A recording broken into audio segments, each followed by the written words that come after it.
Alright, I was scared for a second. We are in the game number 5. The score is 3-1 for Zirael. He's gonna be the red model player on the right side versus the blue elven player VIP Sauron on the left side. Sauron is struggling against Zirael quite a bit. So let's see if this will continue like this or if Zirael find his way, if Sauron will find his way back into the series and turn it around.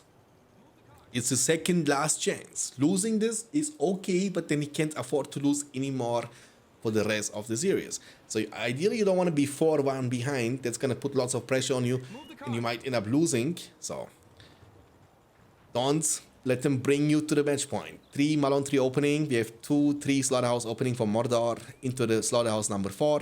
Remember, it's the normal classical Forts of Isen. Everybody knows this map. Everybody who ever played at least one game in any Battle for Middle-earth game knows this map. There is a Gollum, Smeagol, with only 200 health.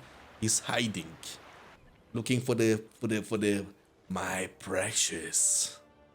It's gonna be Orc Pit into the Haradrim Palace simultaneously, and we have 2-3 slaughter Malon 3s into the stable. The stable is risky, dude. I mean, I appreciate the fact that he is brave, but I don't know if being brave is a good thing when you are 3-1 behind. Yeah, we can also play tomorrow, Farad, no problem. This best of 9, Madru. Welcome to the stream. Nobia, what's up, my friend?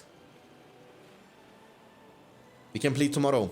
We can play tomorrow our series, and then we can also play right after some normal games like 2v2s, 3v3s, 4v4s. You know? Because I'm home all day tomorrow. All day. I was doing my husband duties today. I was bringing my wife to shopping, my kids to play. You know, I was doing my daddy and husband duties. And tomorrow I will do my streamer duties.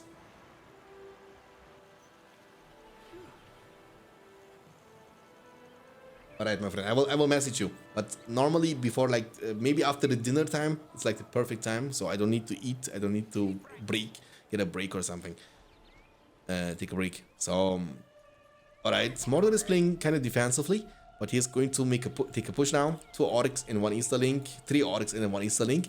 If you get at least 4 Orcs, then you will also unlock the Horde bonus, which means additional 25% damage. Sauron is good at microing. Keep ranks, you maggots. Keep ranks. Nice micro from Sauron. That's the Sauron we like to see. Dealing great amount of damage, losing 1 or 2 units actually from the battalion. It's hard to tell if it's Warf or not. Maybe we should ignore this and go for the structure. In the meantime, he's creeping with the Mifflons, but he needs archers ASAP. They won't be there in time. The goal of the archer is to kill the Easterling, then you can trample the Orcs, no problem. And he has only 1 Easterling too. He needs more Easterlings to defend. The slaughterhouse has been demolished. You can see the archer, the Lancer, has gotten 0 experience. So remember, that's a greedy move from Zirael. There comes the War Chant, but the trample will still be great. Beautiful trample once again, only losing 1 unit this time, but kind of delaying the push, stopping it a little bit. Taking damage for the good factions, not a big deal because they can build a well. 1 more trample to the Oryx. Creep has been secured, the first creep of the game. Sauron doing a good job so far. If he can protect this push by not losing more than one Malon tree, I think he should be in a good spot. He's gonna use Rallying Call here on everything to defend himself. The Malon tree is gonna be definitely destroyed. Builder has to be careful. Trample incoming. The builder here is in a safe spot. But this builder, Sauron is not paying attention to this builder. And it's going down to the Goblin Town.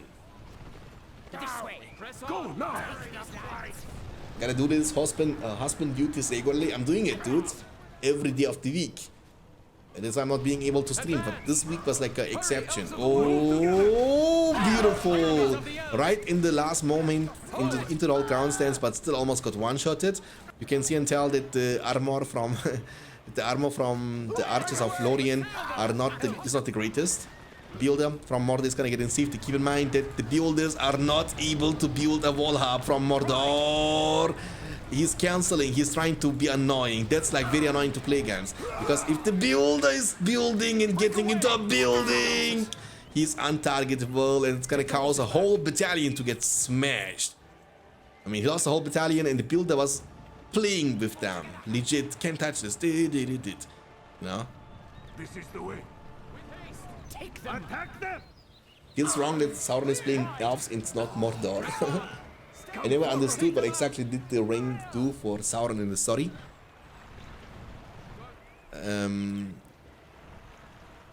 He was the Lord of the Rings. He was just liking the rings, you know. He was like a very feminine dude. He was like into this jewelry, right? He wanted to have the ring, the most beautiful ring in the world. It was like a cosmetic change, you know what I mean? Like it's like a skin you buy in League of Legends. It makes you more powerful. Like Andy Brandy is not happy with the performance of Sauron in this one. Sauron is gonna be used for the leadership part, no problem. I really dislike the micro with the builder. It's annoying, actually, you know. Like it's like legit. If the player is paying attention, it feels like impossible for you to kill the builder, you know. Like how are you supposed to kill him? Because he keeps building and cancelling it. He doesn't lose anything but time, but you lose much more time because it's only a builder you are kind of keeping busy, but he was keeping two lances at the same time busy. Like there are lots of mechanics in this game I also dislike, like pressing S button, for example. It was also like this in BFME 1, like you can, like a hero is all about to die, you are chasing him with a horse, for example, and he press S move, S move, S move, S move, makes it almost impossible. The last march of the Ents is going to be a good one. It's going to be a good one. Come forward. I think the ring was kind of trying to like basically it's not about the Sauron's ring, it's much more about the other rings he made. And he corrupted men, they turned into the Nazgûls, and the one ring was made to bind all the other rings and dominate this way the race of elves, the race of dwarves, the race of men. So that was like the whole story. Like it was pretty much explaining like the men were kind of getting bullied by the story, right? Men are weak, men are kind of hungry for power, which is like fact, right? It's like the truth. Men are power hungry, like beings. We are all like this. Like we are always starving for power, always trying to get more. Never satisfied. Never satisfied with what we got, you know. Always want more, more, more. At least the regular man is like this. It's a huge army of orcs, by the way. So much death. What can men do against such reckless hate? What can men do? Oh, big war chant, big army. Only 2 archers, 2.5 archers. Malenko, beautiful trample. Builder. He's gonna get in safety. But the black orcs are no joke, man. Oh, nice micro from Zira once again. He has Easterlings around too, actually, but there are not many horses. So Sauron is the build. Beautiful micro also from Sauron. The Volab is going to be able to save the builder for now. Too much firepower, too much front line. All you gotta do is kill the Miflons. Beautiful, he's trying to make it into the back line. He can go for a trample on this ones too, but they are taking heavy damage from the archers now. They're getting slowed from trampling too much, and the Lance Battalion level 2 is gonna be taken down. In the meantime, he's looking for an opening. He found the opening into the back line and trampling down the orc archers to the ground. But Mordor is not done yet. Just kill the Easterling, which is easier said than done with the old ground stands in the rallying call or the war chant. There comes the Eye of Sauron for the double buff commitment on the barracks from the elves. It's level 1, it has 3000 health, but black orcs, they don't care about it. They are level 2, Bloodlust. It's a passive spell which stacks with the war chant and Eye of Sauron. So with that being said, they deal more than 70% more damage. And compared to the orcs, they deal way more damage anyway. Look the stable, the production building, going down in a second and a half. They are on the Tainted Land, which grants them also similar to the War Chant, the buff. And with the Eye, they have the double buff. Double buff, double trouble. Here's even a fire arrow upgrade on this tower. It's how rich Mordor is.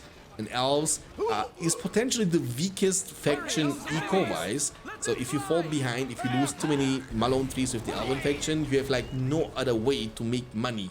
Remember, Mordor is like what? Industry you have the lumber mills you can build, additional to your slaughterhouses. And you have also scavenger. Now you don't have scavenger, Actually, this is for like goblins, but like long story short, you have way more than elves have. Elves have nothing. Ingmar at least has Voldor. Elves have nothing, not even a hero that gives them pillage. So heavily relying on map control, heavily relying on their Malon trees. That's their obvious and biggest weakness in this game. But it's, you know, we will find out if it's about the faction or if it's about the player. Because the next game, regardless who's going to win this, is going to be the same map with swapped factions. So Sauron will have to play Mordor and Zirael will have to play Elves. He's camping. He's building the barracks number 2.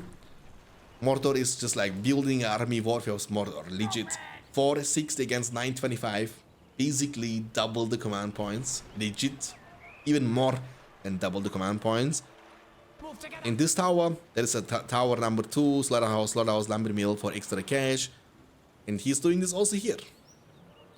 And I can't even blame him for that. Why? Why would I blame him for this? Towers are a part of the game. People are always getting super tilted when they see towers, but at the end of the day, they are a part of the game. And the player who is building them has to invest money for it. It's not like they can be built for free. Warden is going to be used. Haldir in the front has to be careful. Archers are doing a good job, but they are far away from the statue. They are missing the leadership part. There are still Easterlings around. The trample has to be careful. He has even the Haradrim spear throwers coming from the inn. Mist will cause us to not see anything, but it will nullify enemy leadership bonuses and make them weaker. The front line from Mordor is still strong. Haldir is getting levels by sharing it with the elves. Level 3 unlocked. Level 5 will unlock leadership, which is going to be good, because Mordor, as we are talking, can't nullify the bonuses. It's going to be used, but it's in the mist. It's not affecting the units at all. As long as they're fighting in the mist, the leadership is kind of pointless. But I think the Elven player will be able to defend this. At least for now. He's trying to save his archers. They are now level 3 over here, also level 3 here. So at the well, Mirror of Galadriel, they can respawn over time. But the regeneration rate is kind of slow. So you gotta build more than only one well to heal up them and to make them respawn faster, right? So at some point you need Mirkwoods too, because very soon you will have to deal with the Black Riders. Very soon, I mean legit now.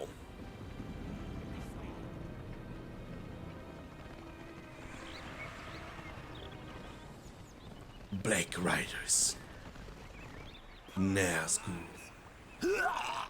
Do not come between the Nazgul and his horse. Level 4.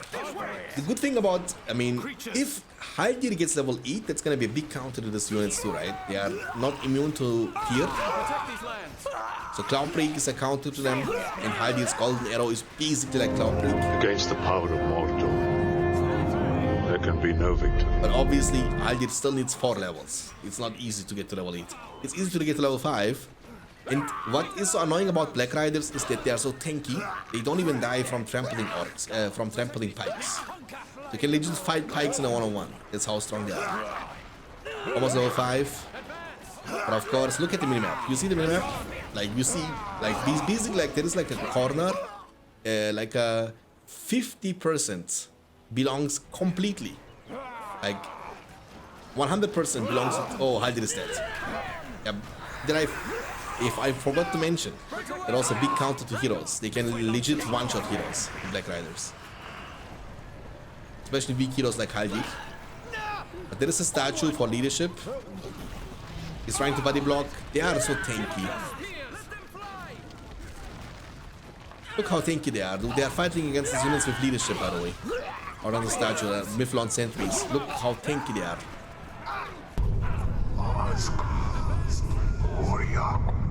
Build me an army worthy of Mordor. ASMR with Sauron. Oh, this is classic Zirael. That's what he does always, right? He's building triple siege works in front of his opponent's face. If that's not disrespectful, I don't know what is. He's gonna go now for eventually for the siege for the battering rams, you know.